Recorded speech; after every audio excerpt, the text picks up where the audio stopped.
gwa ko de na ro yot keje ke ngum je ko shiraro de yot keje yotte kerikuma la ja to go shi mangwa run bo yamje kaman yot chikel mangwa gwaza dana to go je telere la ja yiri shi sham no man pele shi sham ne chman pele gwaza dana che ku jen pondu bo gobdu be chu ya bo gobdu be chu put bo poni be chu je ajin ba bon pondu be chu moy wan ku buga shwata pere bu pondu kana gobdu be chu je be moy ni jin gwaza dana jale dumunge je ru no mbuto changa yoti de to ko wal ke kenato guru je kogi kore ga meru na rekto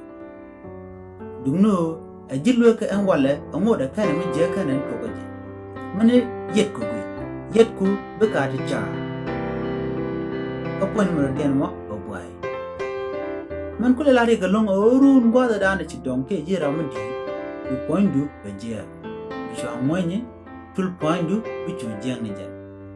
kan kwak yot ka ti shaka da kop ka shaka da ya ka da yan kapal yan go yan long ko ci ko de chak ka gomo lit